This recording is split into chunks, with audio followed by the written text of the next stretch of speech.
Buenas tardes, muchas gracias por la invitación. Lo que vamos a ver aquí en unos minutos es el resultado de una experiencia de más de 12 años de trabajar en las clínicas de tumores de cabeza y cuello y en las clínicas de tiroides. Nuestra participación empezó precisamente a raíz de una duda sobre la presentación de un paciente que tenía una patología tiroidea con un compromiso pulmonar. En ese orden de ideas, entonces, tenemos la presentación de que los pacientes no vienen con patologías aisladas. No es como en los libros que el paciente es un capítulo que tiene un compromiso único pulmonar o único cervical. Dentro del tiempo que nosotros hemos venido trabajando en estas clínicas, gracias.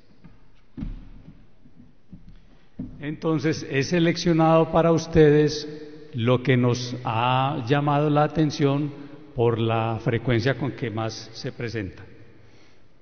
Pueden interrumpir si tienen preguntas. Muy bien. He dividido la presentación en una serie de eventos, entre los cuales los más destacados son las patologías infecciosas, después vamos a ver las tumorales, las granulomatosas no infecciosas y las neoplásicas y las reumatológicas. Sobre la histoplasmosis, ¿qué podemos decir? Nuestra zona es una zona de alta prevalencia de toxoplasmosis. De histoplasmosis. La histoplasmosis es una enfermedad micótica que tiene afinidad por medios húmedos. Es frecuente en zonas de Entre Ríos. Entre Ríos tenemos si recuerdan el mapa de Colombia, la zona donde vivimos está limitada por el río Cauca y por el río Magdalena. Todo ese trayecto de zonas que va entre ríos es afín por el desarrollo de enfermedades micóticas, entre ellas la histoplasmosis. En nuestro medio la hemos visto en huéspedes inmunocompetentes, en huéspedes inmunocomprometidos. En huéspedes inmunocompetentes es perentorio hacer solicitud de prueba de ELISA para VIH, pero ojo, que también la veíamos antes del advenimiento en el año 1982 de la enfermedad por VIH. Se le debe sospechar al paciente en cuestión un inmunocompromiso. ¿Cómo se puede presentar? Puede haber formas pulmonares que cursan igualito a como ustedes ven una tuberculosis. Eso sigue siendo vigente. Los profesores nuestros nos enseñaron, cuando usted vea una tuberculosis, pero por todos los medios nunca la logre demostrar, gire su concepto y piense que el paciente puede estar presentando una histoplasmosis. Esta enfermedad también es relativamente frecuente en los Estados Unidos, en la zona del río Mississippi, que crea una zona de Entre Ríos con el Ohio. Y en la zona de Argentina es de alta prevalencia cuando hay una zona que se llama precisamente Entre Ríos, que compromete la provincia de Santa Fe, la provincia de Entre Ríos, que se delimita por el río Paraná y por el río de la Plata. En la forma aguda se puede presentar como adenopatías mediastinales igualito a como se presenta una tuberculosis que veremos más adelante. Se puede presentar con tos, astenia, adinamia, inapetencia, pérdida de peso y además puede presentar adenopatías cervicales localizadas en cualquiera de los ganglios supraclaviculares o de la región del esternocleidomastoideo. Ese cuadro clínico con adenopatías confunde para cualquier diagnóstico. Puede tratarse de una neoplasia, puede tratarse de una enfermedad infecciosa, de una tuberculosis, de una sarcoidosis de una artritis reumatoidea, de un linfoma de Hodgkin, de cualquiera de estas. En las formas crónicas se presenta como una patología que tiende a la fibrosis pulmonar y a la cavitación. Quienes me sigan en el relato se darán cuenta que el compromiso es paralelo e idéntico al mismo compromiso que se ve en la enfermedad tuberculosa. Y también puede presentar como complicación una fibrosis tanto a nivel de mediastino, a nivel de pericardio, a nivel de pulmón o a nivel cervical. Para entrar más como en de qué contra qué nos estamos enfrentando, se trata de un hongo dimórfico que tiene una forma de conidias y de macroconidias, y que cuando está a 37 grados, la temperatura del cuerpo humano se puede presentar como una levadura. Ojo, en la literatura se hace énfasis en que este hongo se adquiere más frecuentemente cuando uno hace excursiones a cavernas, y eso es lo más exótico. Lo más común y corriente que vemos nosotros es simplemente manejar tierra. Este es un hongo afín por la tierra húmeda, por la tierra de sombra. El hecho de sembrar matas, el hecho de un campesino trabajar con un azadón, el hecho de enriquecer la tierra con gallinaza o con materia fecal procesada como abono, hace que este suelo y este hongo tenga mayor predilección y mayor facilidad de crecimiento. A título de anécdota, hace unos años tuvimos un grupo familiar que recogió tierra negra en una zona de ladera, la llevaron a su casa, la enriquecieron con gallinaza, y de una familia 5 miembros terminaron con histoplasmosis confirmada por laboratorio. Uno de ellos hizo una falla ventilatoria aguda, terminó en cuidado intensivo sometido a ventilador, falleció. 2 hicieron episodios similares a gripa y superaron el evento, y otros 2 tuvieron una enfermedad mucho más llevadera, pero también con hospitalización. Esto se puede ver en algunos de nuestros pacientes, y también se puede presentar lesiones adenopáticas. Para los estudiantes de odontología, un llamado de atención: se puede debutar con una histoplasmosis a nivel de cavidad oral como una lesión ulcerativa, pero también se puede presentar otro hongo que vemos mucho menos frecuentemente, pero que también vemos en nuestras zonas del eje cafetero, que es la paracoccidioidomicosis. En ambos casos, en casos de lesiones ulceradas sospechosas de histoplasmosis o sospechosas de paracoccidioidomicosis, que también se presentan como enfermedad periodontal, están en el compromiso con el paciente de solicitarle una placa de tórax, que se puede presentar como lesiones, como habíamos dicho. Cualquiera que vea esta radiografía puede pensar en una enfermedad tuberculosa, con infiltrados, adenopatías, fibrosis, cavidades. Cualquier cortejo de hallazgos y manifestaciones se puede presentar en la histoplasmosis. En la paracoccidioidomicosis es más frecuente que se vean a partir de los cilios unos infiltrados de fibrosis en alas de mariposa, en un paciente con un compromiso de su estado general. El diagnóstico se puede confirmar fácilmente con bacteriología, haciendo coloración con KOH o con tinciones de Grocott, y también con histopatología. Este es otro paciente que puede presentar, este paciente en particular presenta una forma miliar. Dentro del diagnóstico diferencial del patrón miliar en tomografía o en placa de tórax, la histoplasmosis ocupa un lugar no muy destacado, pero sí evidente. ¿Alguna pregunta hasta el momento? Muy bien. Este es otra patología del grupo de patologías granulomatosas que pueden presentar compromiso pulmonar y compromiso cervical. Es una enfermedad definida como una granulomatosis no caseificante para diferenciarla de la tuberculosis, que sí hace necrosis de caseificación y alguna micosis como la histoplasmosis. Es una enfermedad que al momento del diagnóstico, así solo tenga manifestaciones a nivel radiológico pulmonar, se considera una enfermedad sistémica, es una enfermedad proteiforme que puede comprometer el pericardio, el miocardio, el ojo, las meninges, la estructura cerebral, el tálamo, el hipotálamo, la hipófisis, los riñones, cualquier parte de la economía. Da un cuadro proteiforme y a nivel pulmonar se clasifica según el nivel de compromiso.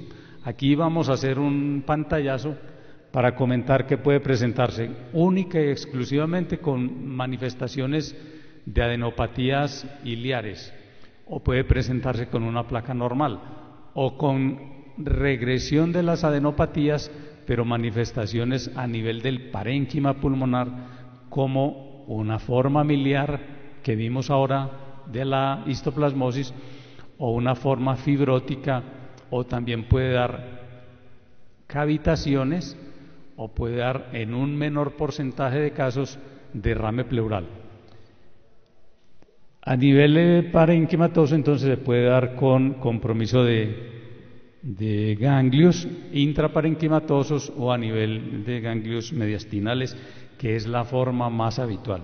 Aquí traigo para compartir con ustedes una de las formas de compromiso que se puede presentar a nivel cutáneo cervical, que puede también dar cuadros semejantes a morfea, o un compromiso característico de adenopatías iliares bilaterales de tamaño importante y que tienen también una particularidad. Son adenopatías complacientes. ¿Qué significa esto?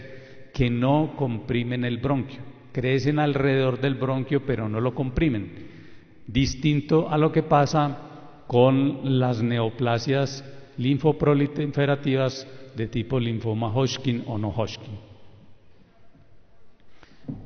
Esta es una tomografía axial computada de un paciente que también presenta un compromiso de sarcoidosis estado 3 porque tiene adenopatías, compromiso intersticial que se llama en árbol de gemación y compromiso alveolar confluente. Este paciente tiene, a pesar de la aparente gravedad de la enfermedad, un buen pronóstico porque se puede tratar con corticoides, con reversión del cuadro. Ahora entramos entonces a otros hallazgos que hemos visto con alguna frecuencia en la clínica, que de esto sí se puede explayar con mayor propiedad el expositor de oncología y hemato-oncología, que es la enfermedad de Hodgkin y no Hodgkin. Simplemente a título de clasificación les comento que está la forma escleronodular rico en linfocitos de celular mixta y anaplásico de células grandes que, como su nombre lo comporta, tiene un pronóstico más reservado. Estas adenopatías tienen características particulares y es que son duras, pétreas, adheridas, pueden ser dolorosas, no tienen características de renitencia y pueden comprometer las cadenas cervicales en ambos lados. Tienen también la particularidad de que si se comprometen a nivel cervical bajo, en algunos casos pueden llegar a presentar síndrome de vena cava superior. En este momento, por ejemplo, quienes de ustedes tengan acceso al Hospital de Caldas pueden pasar por el cuarto piso, que hay un paciente con una recaída de un linfoma con un síndrome de vena cava superior que está haciendo una circulación colateral con el cuadro de la medusa. Estas manifestaciones entonces se pueden presentar inicialmente como una adenopatía aislada a la cual se le puede dar poca importancia, o puede presentarse con una confluencia ganglionar importante de entrada.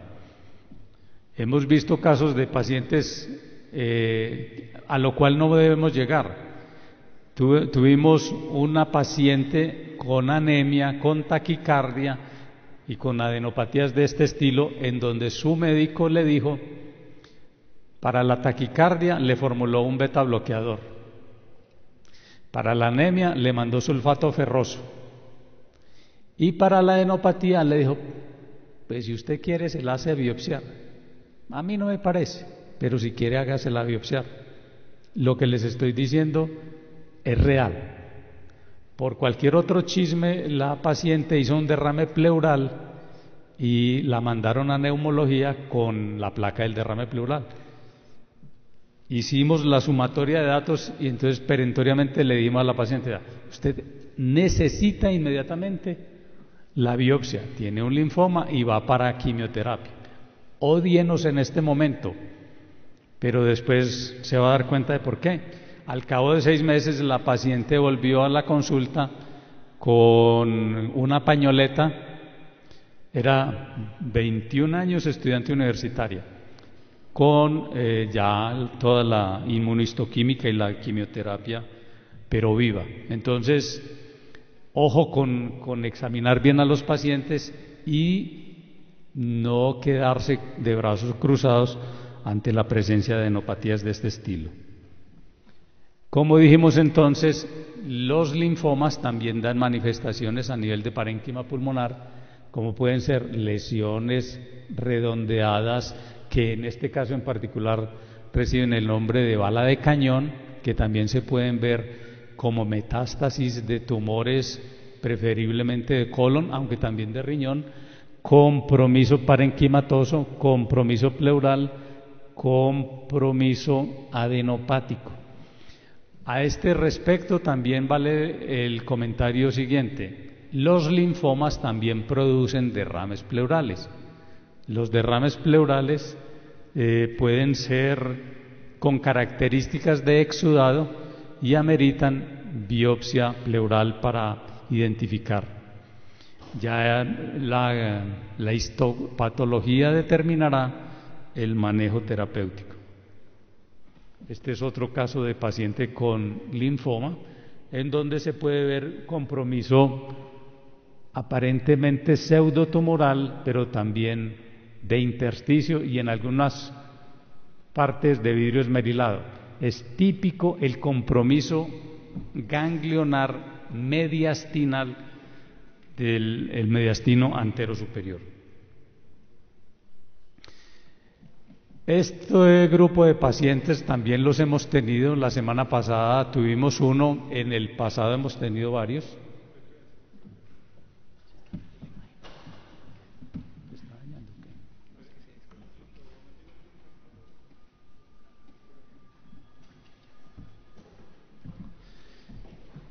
La actinomicosis hoy por hoy es una patología de mucha menor prevalencia que la que tuvimos en el pasado, pero no por eso deja de seguir sorprendiéndonos.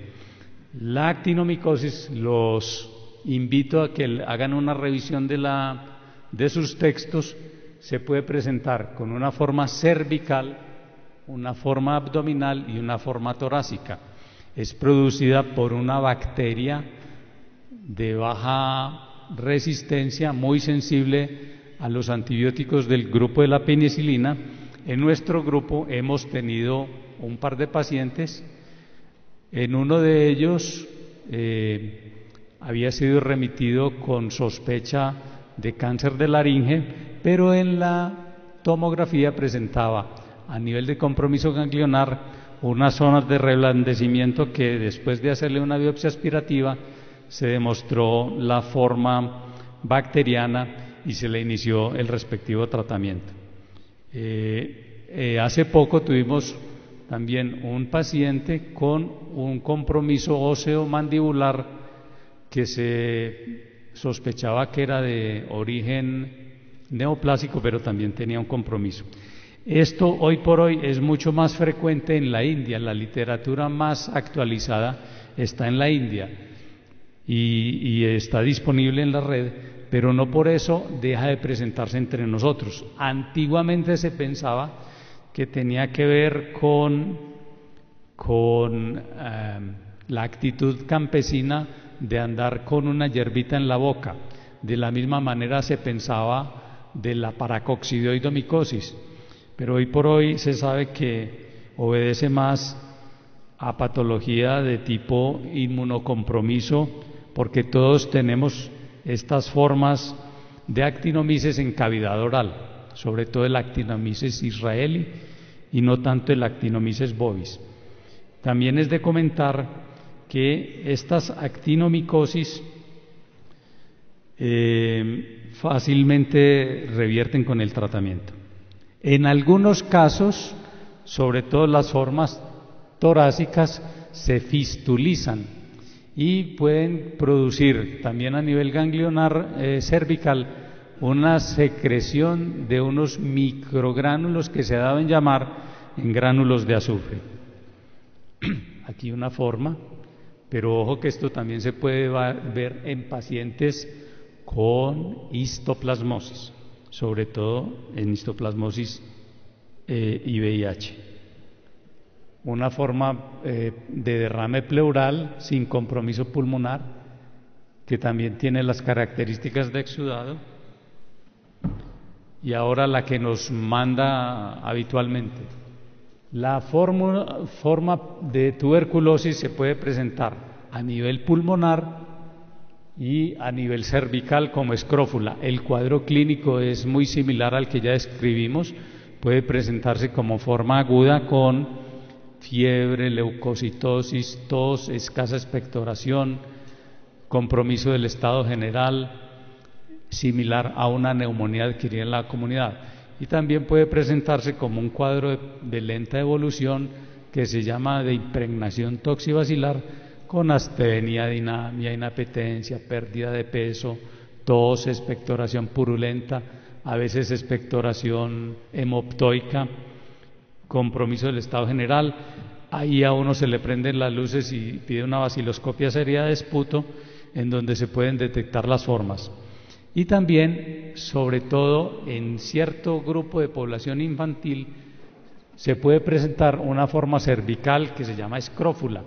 Dicha forma presenta unos ganglios blandos, renitentes, dolorosos, no necesariamente calientes y que tienden a fistulizarse.